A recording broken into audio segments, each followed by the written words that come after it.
Your show will go live in 5 seconds. 4, 3, 2, 1. Broadcasting live. It's America's longest running talk show on computers. It's Computer America, bringing you the biggest names in technology with guest interviews, new products, and your emails. Listen live at computeramerica.com on any device around the world. Email the show at live@computeramerica.com or find us on social media. Be sure to check out our website for contests, giveaways, show notes, live video stream, podcasts, and more. You're listening to Computer America.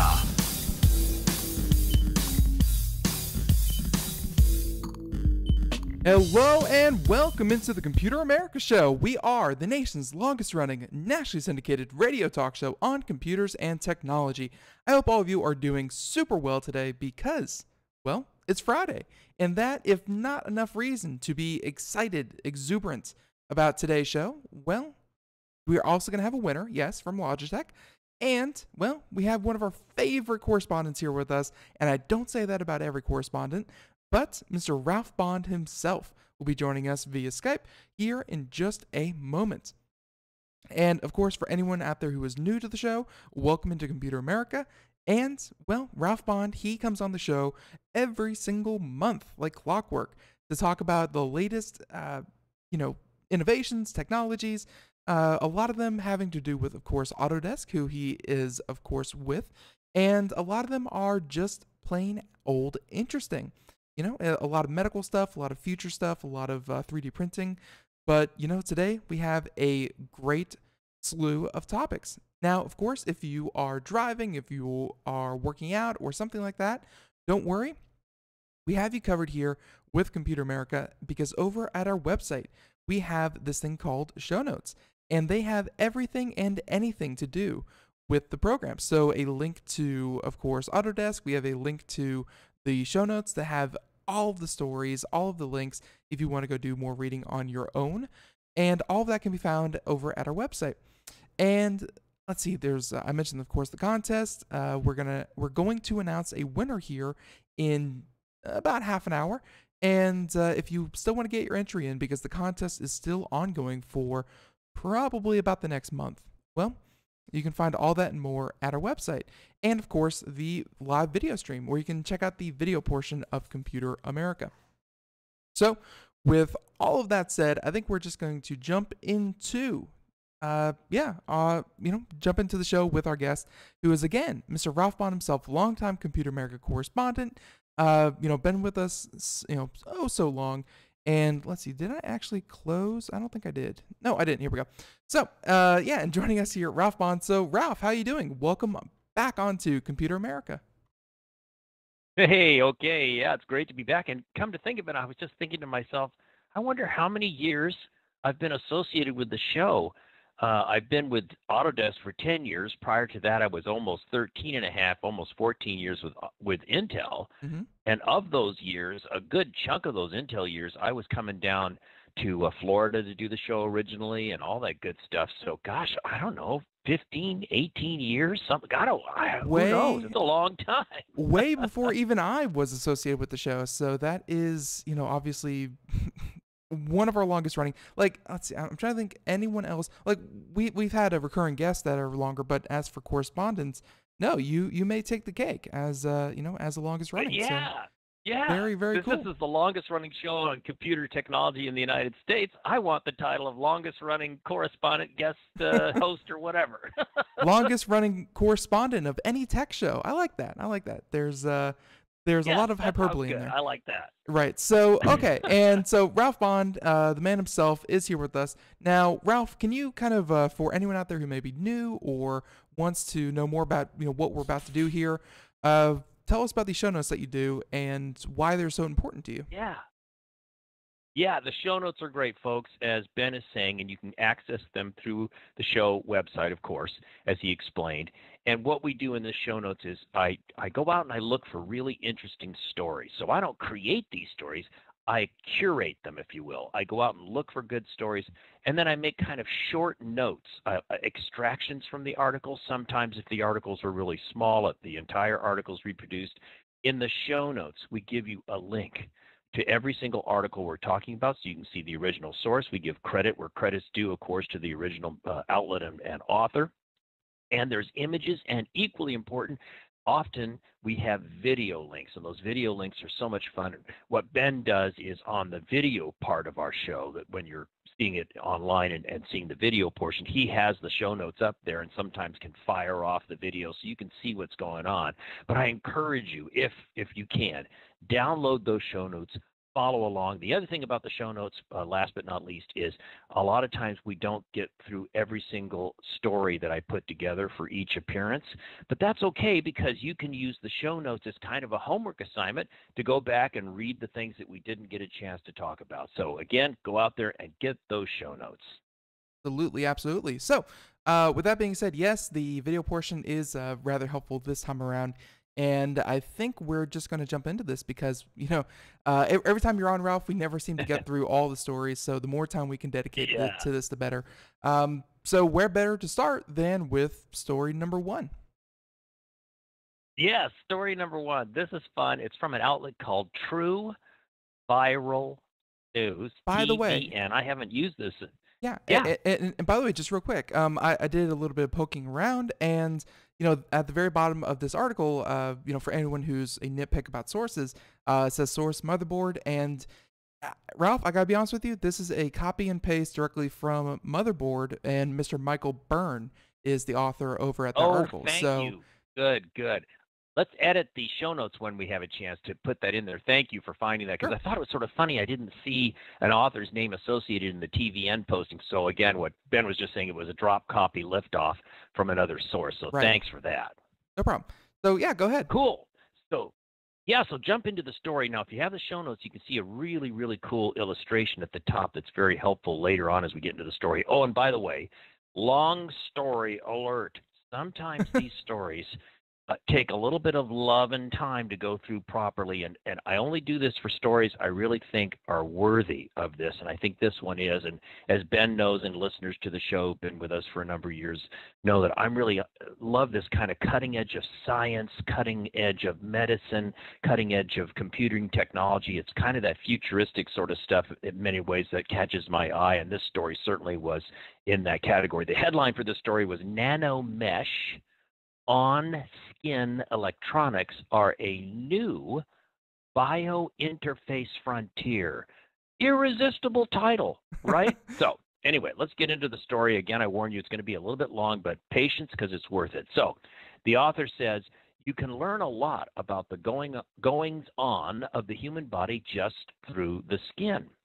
The electrical activity of the heart, for example, is reflected in tiny electrical charges on the skin, which can be observed through electrocardiography. Electrocardiography. I think I should say that more smoothly. Right. Now, here's another one. Here's a challenge. The next one. Electromyography. Electromyography reveals the electrical activity of muscles, which may then reveal neuromuscular diseases. And the next one, here's a mouthful for you. Electroencephalography. Electroencephalography. EEG. Perfect. Gives us a viewpoint. Gives us a viewpoint into the workings of the brain. All of these are powerful tools, but every one of them involves the pasting of unwieldy pads onto the skin in a hospital setting. And many of you listening to this, and certainly me, know all about being hooked up to machines to test everything, right? Right. Now, it goes on to say in a paper published Monday, and by the way, I didn't have a date for the TVN posting of this, but perhaps if you have a moment there, Ben, to go to that original source and find out when that was posted, we can tell the listeners that in a moment. But anyway, in a paper published Monday, so we need to know the date of the original posting, and I think it probably was in the month of July.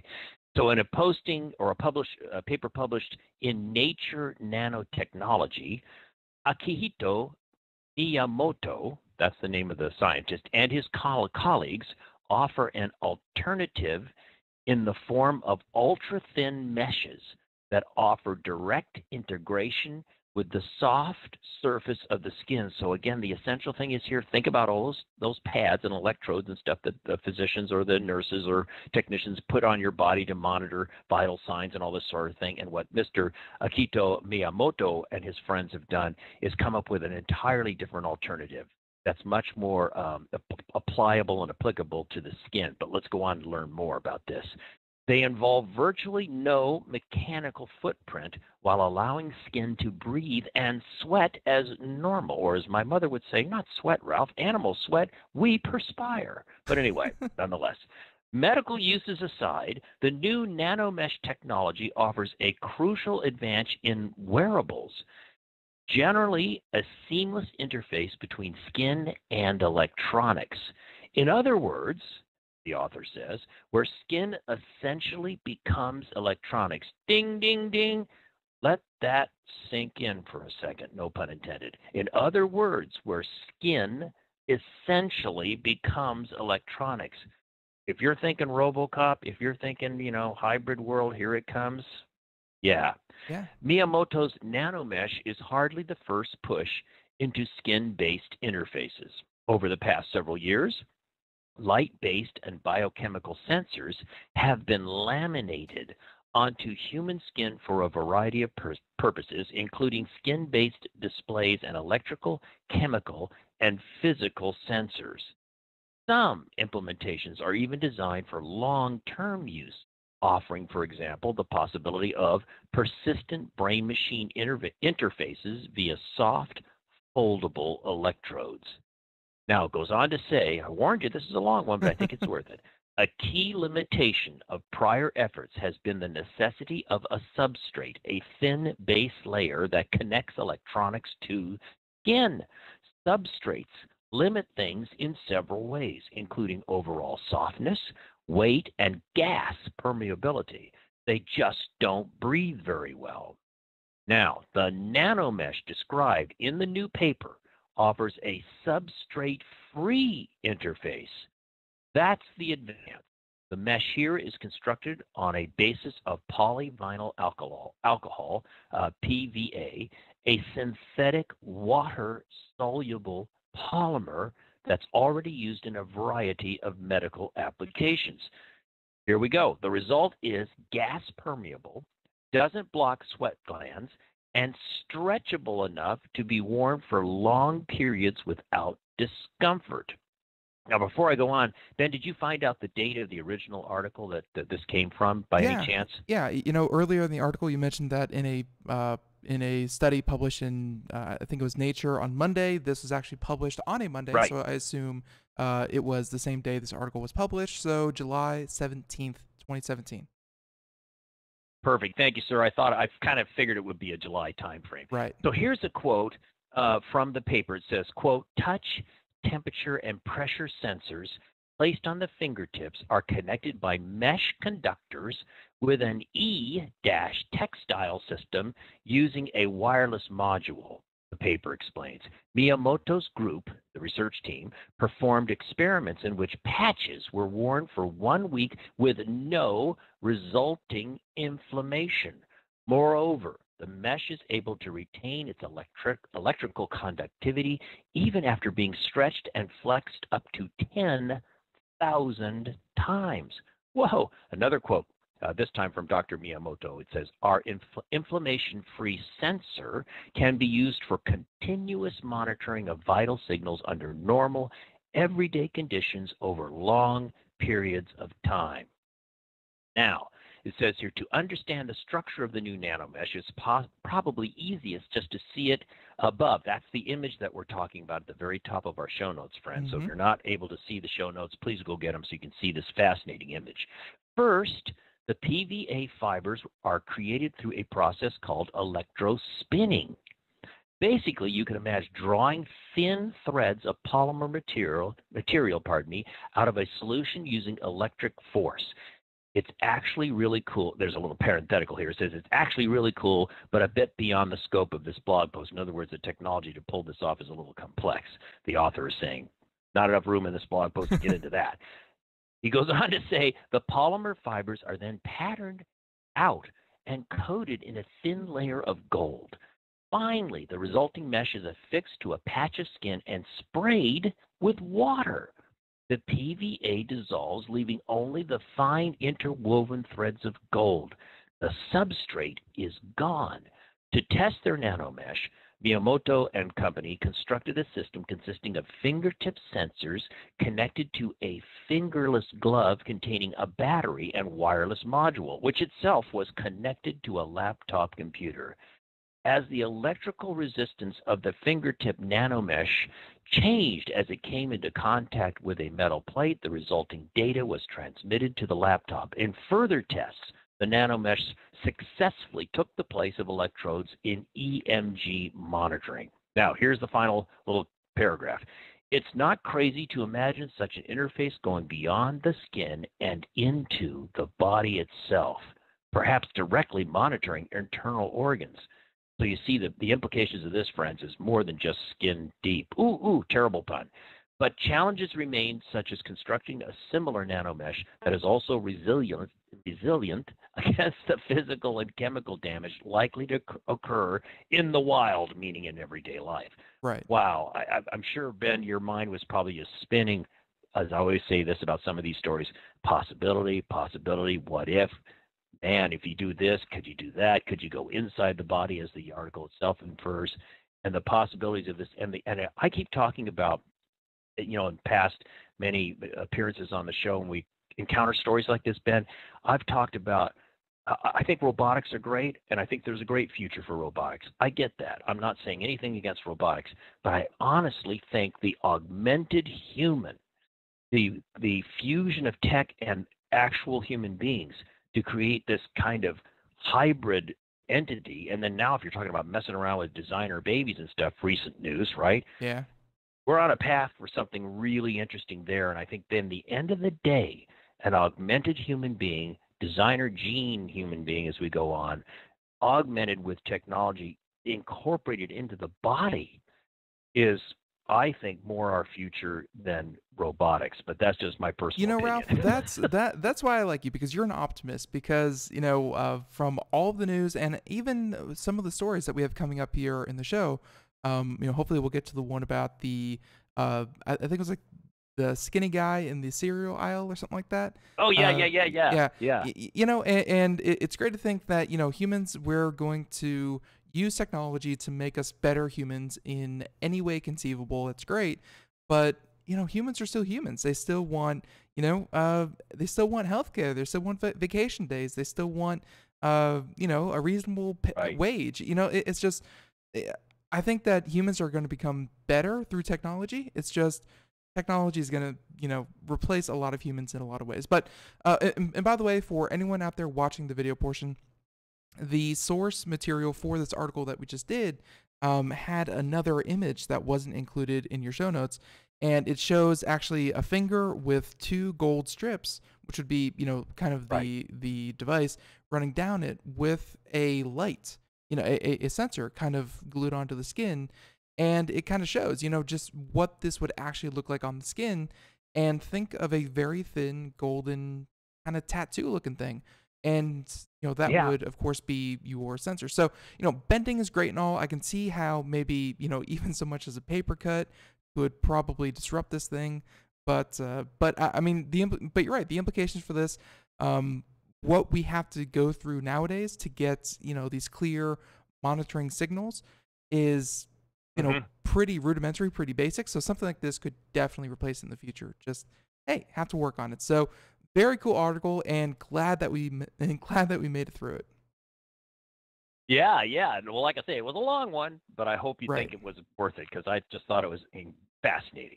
No, absolutely. So let's see. And the second one isn't too bad, because it's more about prototypes and things that are happening. For the first time, and this is super exciting because for as long as I've been alive, I'm sure as long as you've been alive. Yes, we grew up on shows like Star Trek and things like that, where traveling between galaxies was nothing more than the cut to an episode. But for us humans, the reality is that that science has said that we are stuck within our galaxy. Like, there's not a lot. we can do to get outside of our galaxy for a long, long time. So this is exciting. This next story kind of shakes that up a bit. It does, and it's exciting, and it's a clever approach to this challenge. Anyway, the story comes from Gizmodo, story by Ray Pauletta, and the title of the story is Researchers Just Launched a Prototype of Humanity's First Interstellar Spacecraft. Well, you can just imagine that title. I said, I got to have it, right? I got to check this out. And so we have. And in the show notes, you'll see a cool image showing like a miniature little circuit board, right? And the circuit board has a gyroscope, a magnetometer, solar cells, a microcontroller, antenna, and radio, and so forth. Again, get the show notes because you'll be able to see exactly what we're talking about. But let's get into the story.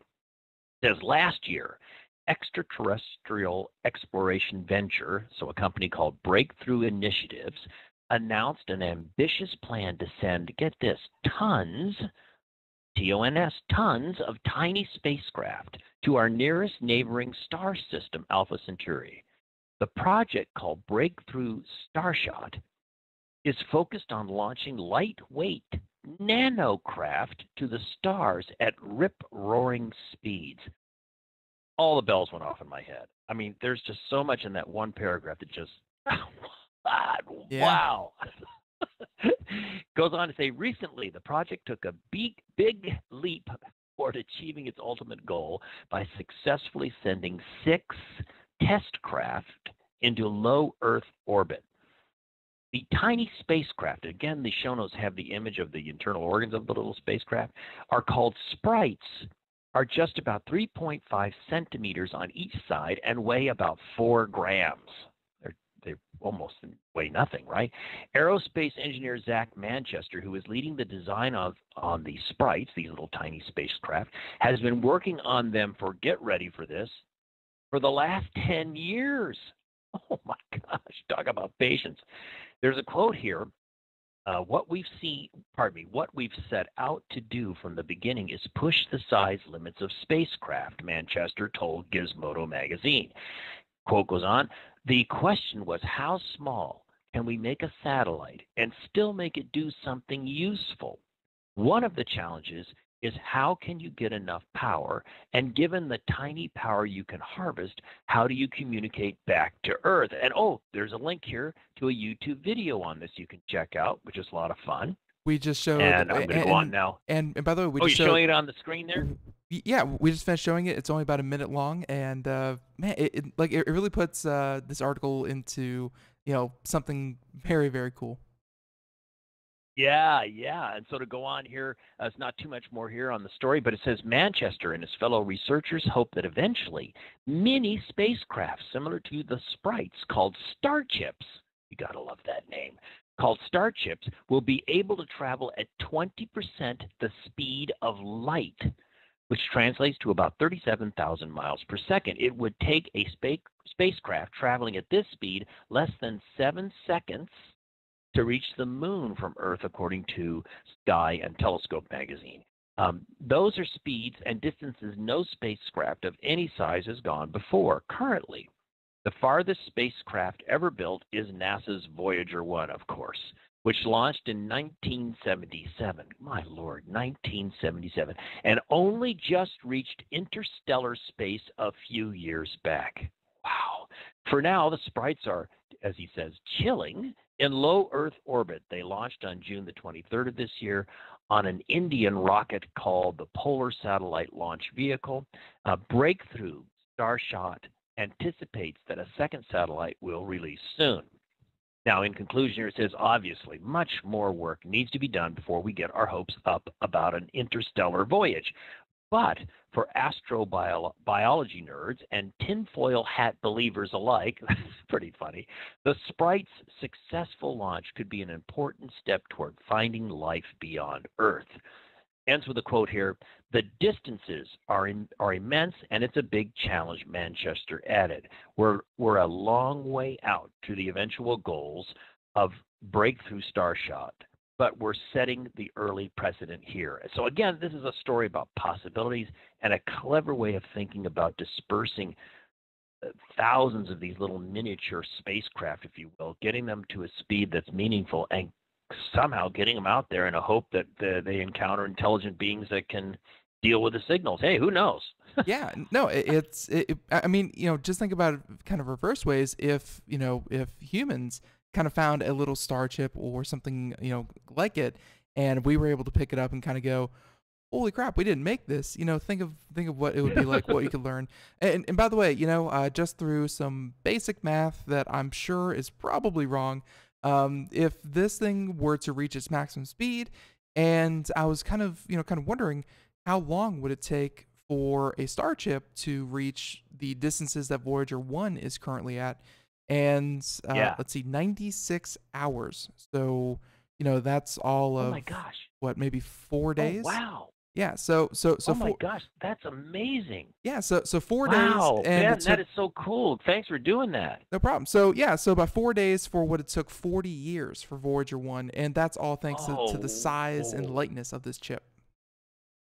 Oh my gosh, think of how far one of these little turkeys could go in a year, Yeah, right? hopefully, to our closest neighbors. So very, very cool. And again, it really, kind of gives you hope that we can go beyond, just our solar system and maybe explore other places, because it really has not been a possibility yet. So there you have it. Well, There you have it. and Ben, the other thing, Ben, about this approach Mhm. is, and they talk about releasing tons of these things, is the shotgun, like shotgun pellet kind of concept. In other words, you're not putting all your hopes into Voyager 1, one thing. I mean, God forbid if something bad had happened to Voyager 1 early on in its mission, how Yeah. tragic. And yet it didn't, but what are the likelihoods that something could be struck by an asteroid or some God knows what, right? But if you throw out thousands upon thousands of these little star chips, these little mini spacecraft, as it were, at the speeds you're talking about in the article talks about, you exponentially increase your possibility of encounter, or at least getting great amounts of information instead of putting all your hopes into one vehicle, right? Right. Yeah. It's it's kind of turning the space exploration satellites from something that's a multi, tens of millions of dollars into something that's probably closer to, thousands or tens of thousands of dollars.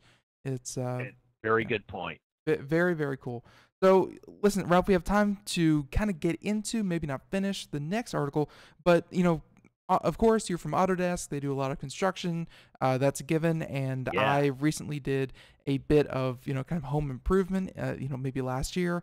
So I know how annoying certain tasks could be. And, and like I spent a lot of days on my hands and knees kind of going, if only I could have another joint in my arm to kind of reach through, twist and turn, that kind of thing. It can be super annoying. And so this next article really caught my attention because, it's taking robots, but making them do things that seem simple, but are just impossible for humans. Yeah. Well, yeah, and what Ben's alluding to, and I know we're almost going to have to take a break here, but our next story is from a magazine called Building Design and Construction. It's about a research project at Stanford University to create this fascinating kind of robot that, on the face of it, for the construction industry, could help in retrofitting existing structures to redo wiring in an older building, to replace the old two-prong to the three-prong outlets, things like this that are just horrifically labor-intensive, often require tearing out walls. Time out. These boys and girls at Stanford have figured out a fascinating alternative solution, so we'll get into that in detail with the next story coming up here. In fact, I don't know if we have a little bit of time we could start and then just give a shout, Ben, and we'll pick up on the other side of the break. Will do. So again, the story is Building Design and Construction Magazine, story by David Malone. Great, great writer. The title is Stanford Develops a Robot That Grows Like a Vine and Carries with it Inestimable Applications. Subtitle, for construction, the robot could be used for wiring the ceilings or floors of a building. Oh, and there's a video, friends. If you have the show note, you have to see the video. It's just awesome. But again, stop me when you need to. I'll keep going here. Like a game snake come to life, a new robot being developed at Stanford grows like a vine and has the ability to weave through tight spaces to provide applications from disaster relief to simplifying construction projects. So once again, this is a technology that has many potentials. The main idea behind the robot is uncomplicated. The snake is a tube of soft, thin plastic that is folded inside itself. As the material is forced out, either pneumatically or hydraulically, the robot grows longer. And I think it's a According to perfect Stan. place right there. And by the way, we'll stop Okay. right there. Everyone, we'll be back. More Computer America, more Ralph Bond, more stories, and a winner of our M720 Triathlon Logitech mouse after this. Everyone stay tuned. We are all Brother Wolf. 10 years ago, a group of locals banded together to create positive change. We took animals into our homes, held adoption events at local retailers, and talked to the community about our mission to help build a no-kill Asheville. A decade later, we have achieved so many victories for animals in need. There's been so much progress, yet there's still so much to do. As part of our year-long celebration, we encourage you to become a member of our special Compassionate Circle program. With a monthly donation of $10 or more, you will have behind-the-scenes access to the work we are doing at Brother Wolf. Our goal is to reach 1,000 members because we receive no government funding. Working together, we can help build and sustain no-kill communities. Learn more at compassionatecircle.bwar.org. We are a 501c3 tax-deductible organization.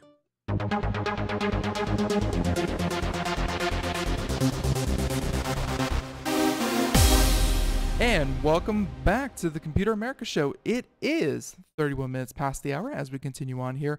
And everyone, if you are just joining us, you've missed a lot, and you've missed a lot of very interesting stories. We are, of course, talking with Ralph Bond from Autodesk, and we're doing kind of computer and technology news, but a lot of medicine thrown in there, and some space stuff.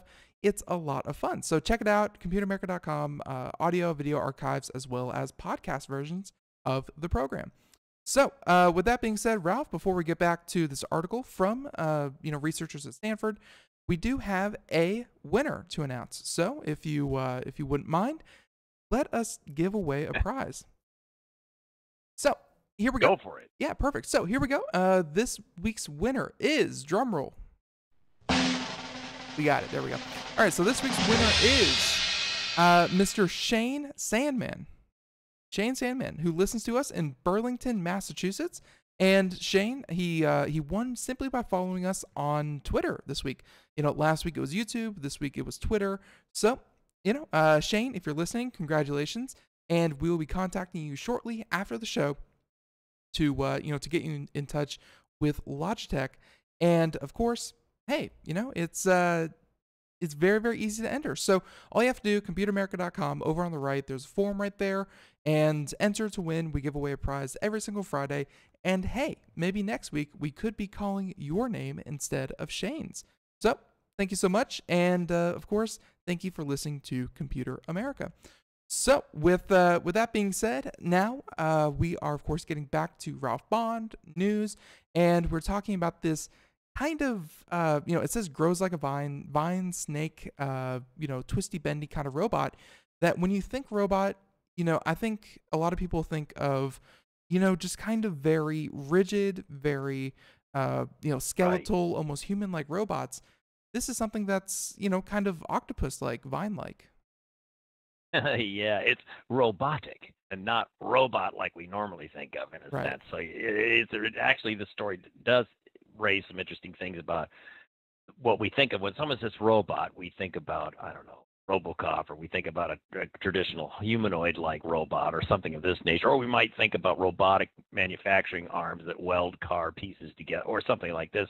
But this is robotic too, and it's absolutely, like you were saying, Ben, a flexible snake-like vine. The video is awesome. I don't know if you've seen the video yet or not, if you've played it on your Not side yet. of the fence, but that is so interesting. I mean, it'll just blow your mind. But friends, if you're just joining us, what we're talking about is a story from a magazine called Building Design and Construction by Dave Malone.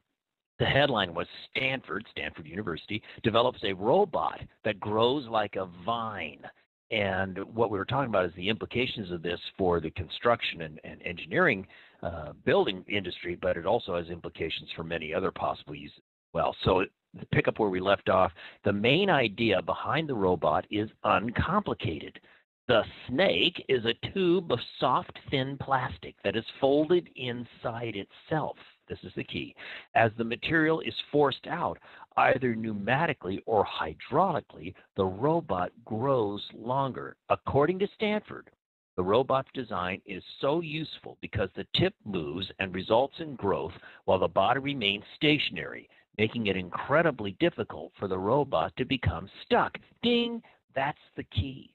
Its ability to go into weird, tight spaces and not become stuck. And again, you have to see the video to really understand, oh, I get it. I see what's going on. Here's a quote.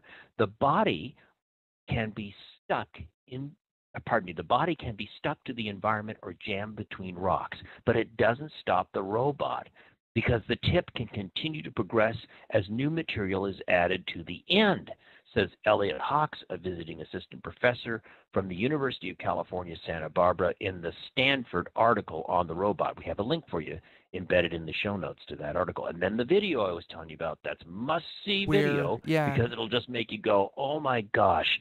As the robot grows, it can pull cables along, which means it could be used in construction industry to help wire new and renovated buildings by traveling in walls, floors, or ceilings. Now, I'll stop here for a second. About 2 or 3 months ago, I helped my son-in-law rewire a 1948 home in Portland, Oregon that they purchased. And it was all the old two-prong stuff and the old simple wiring. And we were able to do it, but it was not easy. We had to pull wires through walls, sometimes open up walls, all this sort of thing. This technology could make doing that process unbelievably more simple. Just as an example of why this is exciting, at least for the construction industry. Goes on with the story here. The robot can make turns via a control system that differentially inflates the body, and the software system bases direction decisions on images received from a camera at the tip of the quote-unquote snake, so pipes or other obstacles already located in the wall, ceiling, or floor space become non-issues. It can maneuver around all kinds of crazy twists and turns. Other applications. Now, this is the thing I love about this kind of story, because you know how it is.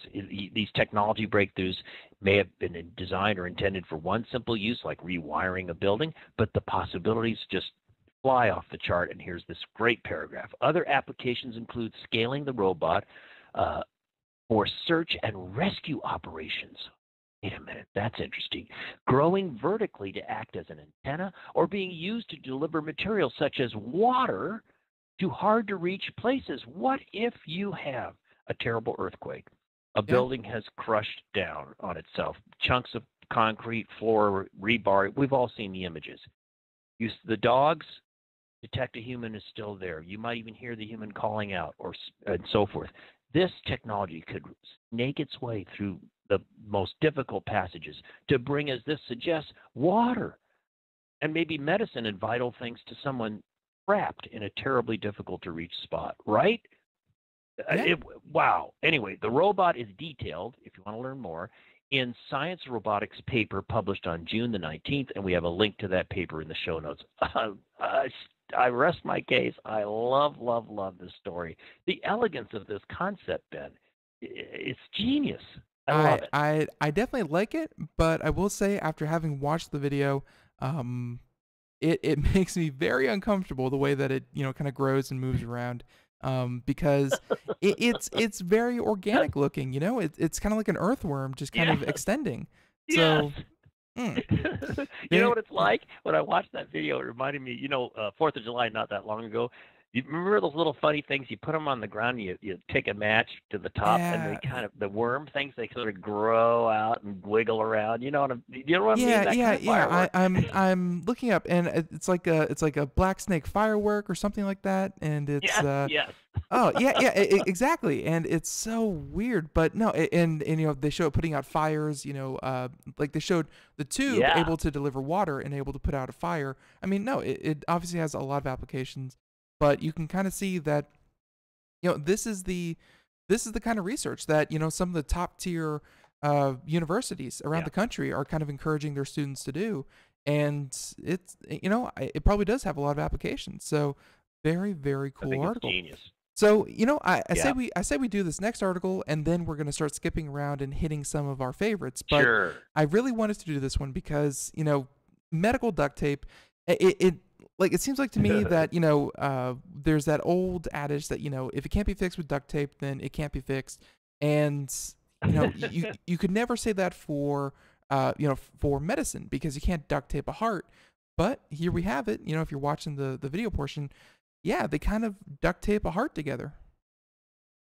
Yeah, well, yeah, kind of. You're right. And this is a story from Engadget, a story by Mallory Locklear, and the headline. I love this headline. You can just imagine me seeing this headline going, time out, gotta have it. Here's the story. Researchers make biomedical adhesive inspired by slug slime. Delicious. Subtitle, it's super sticky, but also really tough and flexible. You gotta love that. And as Ben was alluding to, there's a heart here, and it shows this kind of aqua blue Band-Aid, if you will, made out of this material, and there's other applications for this as well. It's really an interesting image. And so here's the story, and I do love biomedical tech, and this one is right there. And being inspired by something from nature. We've all seen, the slugs. Up here in the Northwest, I live in Oregon, we have these gigantic, we call them banana slugs. And boy, do those guys put out some trails. And then probably most of the nation has little ground snails and stuff. And you know about the slime they leave behind, right? Well, this is part of what the inspiration was. But here's the story. Being able to repair internal tissues with adhesives would be incredibly useful in the medical world, of course. As of now, those kinds of repairs are limited to sutures and staples. Ouch. Well, I've been through that a lot. Maybe you have too, Ben, which are far from ideal. While external wounds can be closed with certain glues, we all know about that, right? The super gluing that they do in military medics and that sort of thing, and paramedics. So again, certain external wounds can be closed with certain glues. They don't work for internal surfaces. First, the insides of our bodies are really wet. Not great for glues. Well, right. And many of the strongest adhesives we have are either toxic to cells or too stiff to work on squishy, moving organs inside our bodies. So true. But here's the ding, ding, ding. But researchers have created a new class of adhesives that get around all of these problems. And they were inspired by slug slime. A defensive mucus created by Arian subfucus slugs, I'm not sure if I'm even pronouncing that right, has a makeup that's ideal for medical adhesives. It's really sticky, but it's also very tough and flexible. Goes on to say, so researchers at Harvard modeled their adhesives after the slug slime, giving theirs a sticky surface and a flexible, stretchable matrix. It's non-toxic and was able to strongly stick to pig skin, cartilage, get ready for this, beating and non-beating hearts, arteries, and even livers, which are particularly slimy. Thank goodness that we can finally tape up those non-beating hearts. Those are so hard to work with. Well, yeah. I mean, you got to at least, well, that could get to be in some dark humor here. Okay, yeah. Well, actually, wait a minute. When they do bypass surgery, they take your heart out, and it's suspended. Mine was suspended for, 25, 30 minutes or so? Anyway, right. And that leads into my personal aside note here for a moment. So as long-term listeners know, a few years back, I went through a quintuple bypass operation. And normally bypass is, if you're not familiar with this, what they do is they replace bad arteries feeding your heart or bad vessels feeding your heart by harvesting veins from your leg or your arm and so forth, and then grafting them. And the way they graft is the surgeon very artfully sews the graft vessels to the coronary arteries beyond the narrowing or blockage involved. So that's what a bypass is all about. So you're bypassing the original vessels and replacing them. But it's sewing. I've never understood how once they button you back up and turn the heart on again, how that sewing job can hold together, but nonetheless it does by miracle. Ding. What this is talking about is an adhesive technology that possibly could replace that sewing of graft vessels. Right. That's profound. Profound. Anyway, let's go on with the story. It says the adhesive was able to strongly adhere to the surfaces, holding up to movement and stretch really far. Adhesion occurs in just minutes, and it can stick to surfaces even when they're covered in blood. And the other part earlier made in the article about organs and so forth that are moist and fleshy and moving and undulating like a beating heart. You know how the inside of human bodies are. It's not the most suitable place for adhesion. Yeah, exactly. It's probably the most unsuitable. When you think about it, you have temperature, moisture, movement. I mean, that's just a terrible combination for adhesives. Goes on to say, actually getting adhesive like this to form, pardon me, let me try that again. Actually getting adhesives like this from the lab to the surgical room is an uphill battle. But the results of the researcher study on this new type of adhesive, which was just published in Science magazine, is promising and could be a new direction for biomedical adhesive. Couldn't agree more. It's exciting potential. I'm not saying it's going to replace the suturing right yet, but it's got the potential to do that. And then there's a video, and you can see this video in action on a beating heart if it doesn't turn your stomach too much. But it's really, really interesting stuff to me personally and in all ways. And the implications, I think, are just phenomenal. Absolutely. I mean, it's you're taking something like in actually your experience sewing, and being able to maybe even get a tighter seal around those arteries, or something that would be just a better resource. I mean, you can see where a lot of different applications really start to shine through. Oh gosh, yeah. Here it is. And by the way, I think we're gonna skip over story number 5 because I want to get to some of the others. Okay. But safe to say that story number 5, folks, any stories that we skip, you can go back and read after the show. The show notes will stay up, and you can check it out. But I did just want to mention that, and I think I found the date here. Here it was, June 19th. So about 2 months ago, we had on a company called Review. And they make a motorcycle helmet with a rear view and a HUD built in. Again, that's cool. Motorcycle helmet. So it's kind of similar to story number 5. So if you want to go back and check that one out, we talked with one of their lead engineers. But heads up displays, they're coming to cars. They're already here for motorcycles, and it's a cool kind of space to explore anyway. So go ahead and check that out. But some of the other stories, story number 6, I really wanted to get to because, and again, to kind of put a personal spin to this, I remember, my dad used to work in a hospital way back when, and he, at any rate, the hospital was able to get this little device, and it would carry medicine from one lab to the next because, instead of having someone carry the trays or push a cart, back in the late 90s, they had a robot that looked kind of like this. And, to kind of see it, because back then that thing must have cost hundreds of thousands of dollars just to have in a hospital setting, and not have one of these in a grocery store, in a cereal aisle of all places, or, just stocking shelves, just kind of shows you how far the technology has come in 15 or so years. I mean, it's astounding. So story number 6, robotics, love it.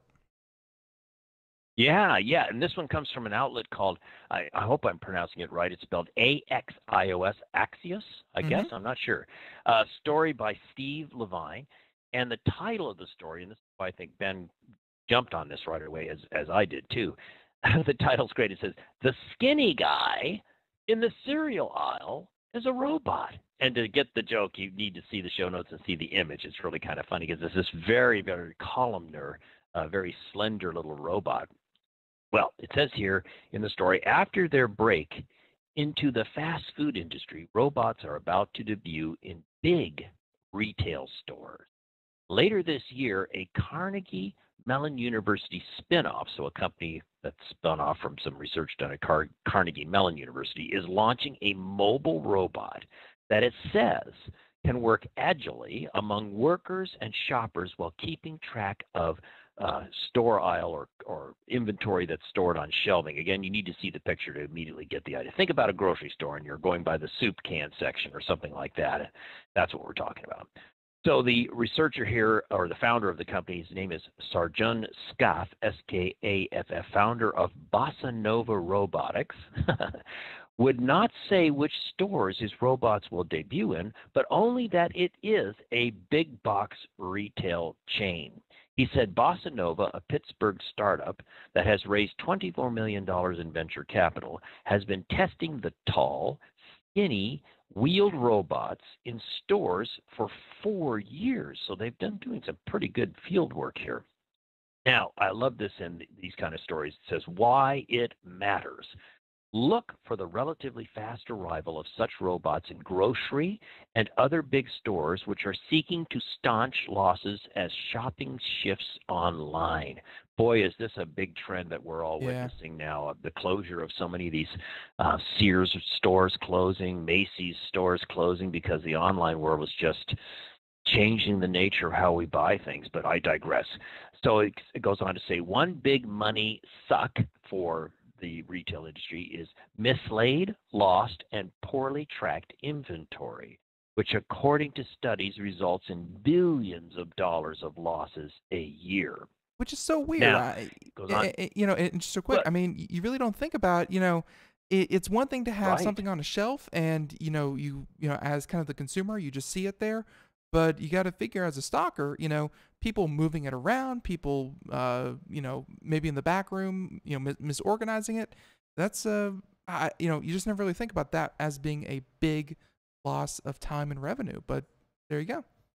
Oh, yeah. And just labor and time to restock everything. I mean, I go to my local Costco, and I always love going in the front, and you see the shopping carts full of things that need to be restocked. Yeah. I mean, there's a lot of work involved with that, too, that maybe robotics could help with, too. But anyway, the arrival of robots and general automation in restaurants and stores is raising the worry of the loss of jobs. So, yes, it's great these robots may come in and they may help with inventory, they may help with this, and they may help with that. But let's be honest, as this author points out, it also could mean a lot of people could lose their jobs. So it says the arrival of robots and general automation in restaurants and stores is raising the worry of the loss of jobs.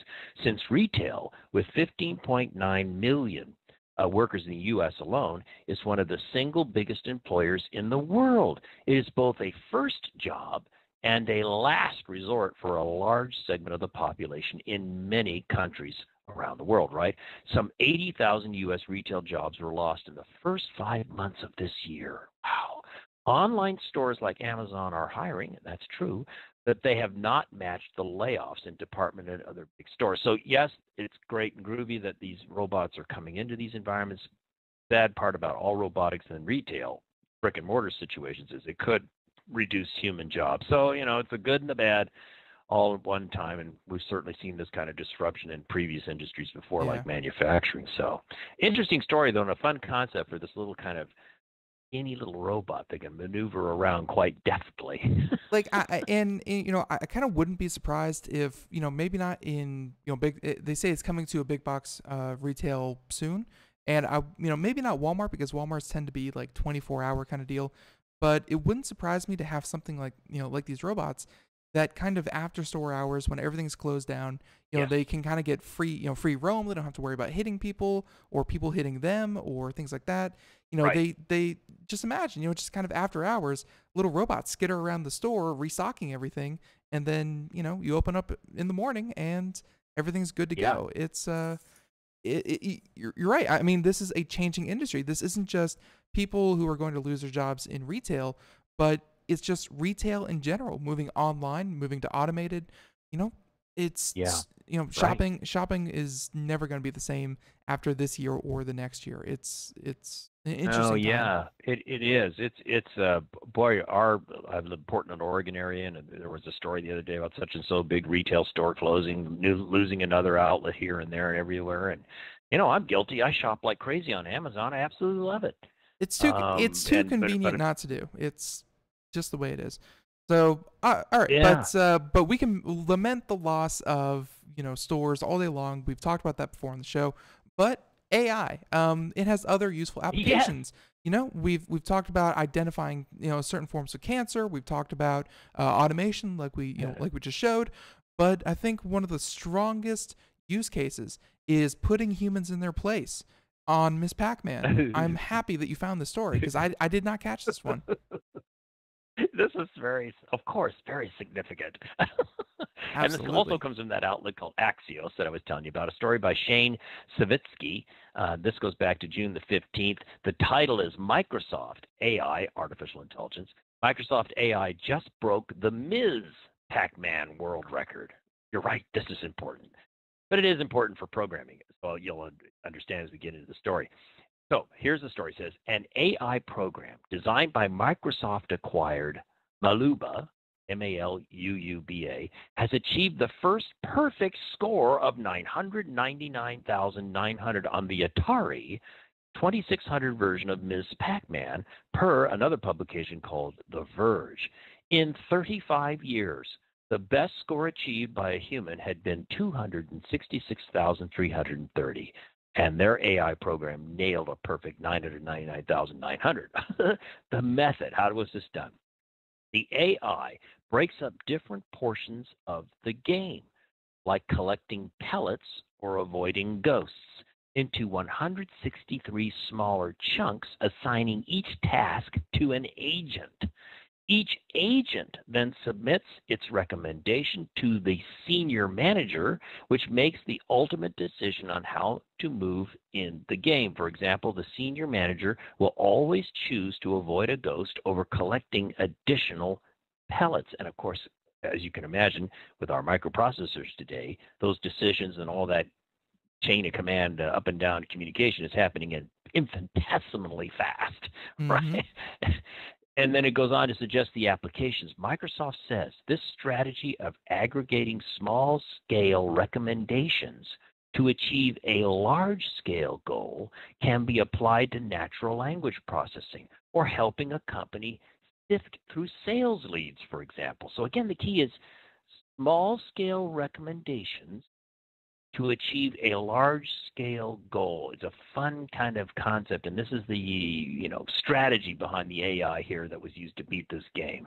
I loved that story. That was funny. I do like that the parameters they kind of gave that they gave the AI is essentially the same parameters that they give people. It's the point of Pacman or Miss Pacman is collect all the dots and don't touch the ghost. And they essentially kind of programmed the computer and said, collect all the dots, but prioritize, don't die. And, it worked wonderfully. So very, very cool to see how technology. And Ralph, listen, we really don't have time to kind of do another one, I think. But if you just kind of want to point out some of the, more popular, some of your favorite headlines, if people want to read more, they can go find out.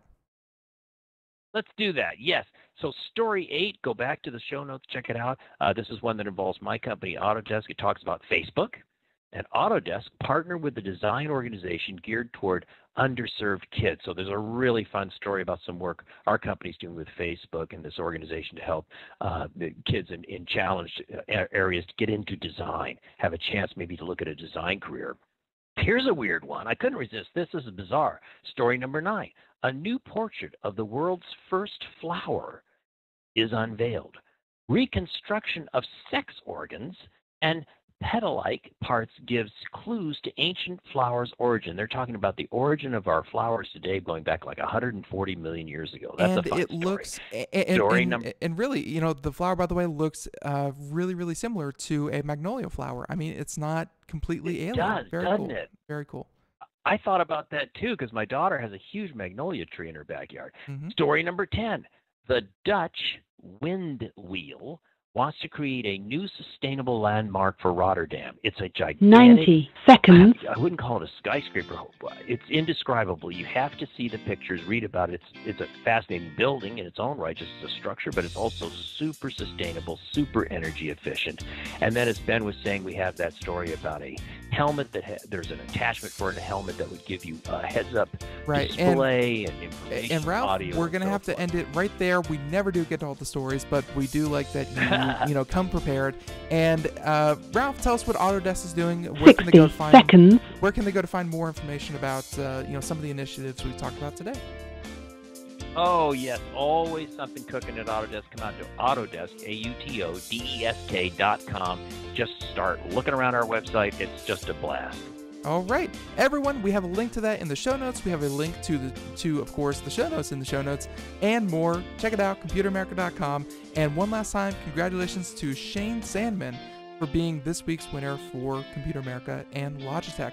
So, from Ralph, from myself, from Computer America, and all over, have a great weekend, do something fun, and catch us 4 p.m. to 5 p.m. Eastern, Monday through Friday. Everyone, have a great weekend. Bye-bye.